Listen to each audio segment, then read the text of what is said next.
Daddy 427 requesting permission to land. Big Daddy 427, you're clear to land. Hangar 31R. Caution, traffic with ion turbulence.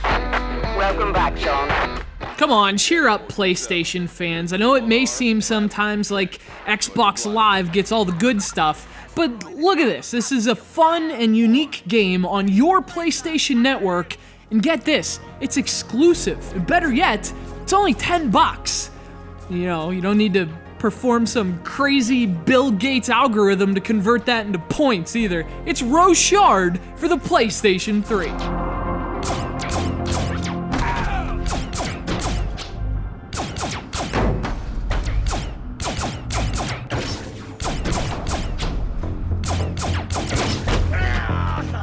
Developed by Recoil Games and released to PSN late last month, Rochard tries to immediately win my favor by going for a pun. In Dead Space fashion, the game takes place on a mining colony out in space, and of course even in space, rocks are hard.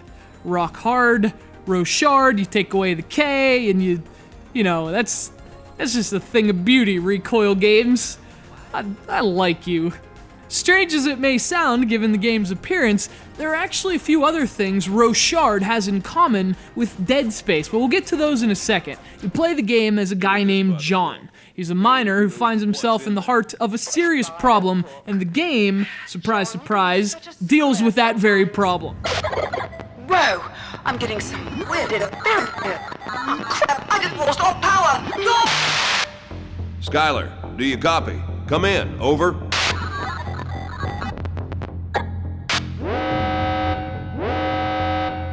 Warning, unauthorized vessel approaching.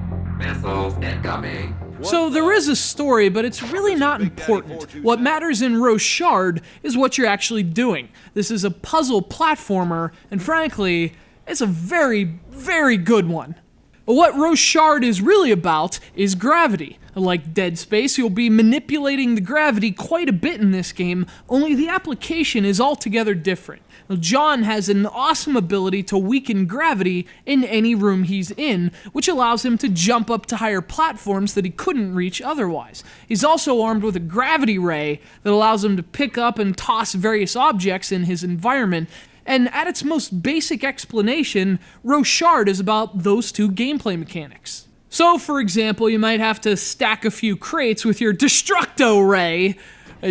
Well, sorry, it's wrong ray. I mean, your gravity ray, and then jump from those crates to reach a ledge. It's a very crude example, though, and it's not long before the game has you really scratching your head. Clearly, I'm just terrible at this. If there's one word I'd use to describe this game, it's clever. Rochard is just filled with challenging puzzles, and there's always some kind of crazy new gimmick thrown in as well. You're faced with these force fields that block crates, and some that actually block you. And there are also enemies, and although combat is probably the game's weakest point, I mean, using a gravity ray to drop crates on their heads, that's just infinitely entertaining. Given the look of the game, it's easy to assume Rochard is a traditional platformer. That is not the case. This is a very interesting game that only uses tradition for the most basic of design elements. So it plays kind of familiar, but clearing a path to actually do so is what makes Rochard so unique. The process of solving its gravity and weight-based puzzles. Well, that and the puns. Rochard isn't perfect. The combat can be kind of frustrating at times, and the game isn't exactly a visual stunner either, but the gameplay is really well thought out, the challenge is rewarding, and the puzzles alone are worth the low price of admission. It's just a shame you have to spend your time escaping. It's Rochard for the PlayStation 3. What the heck is that? Yeehaw! We're back in business.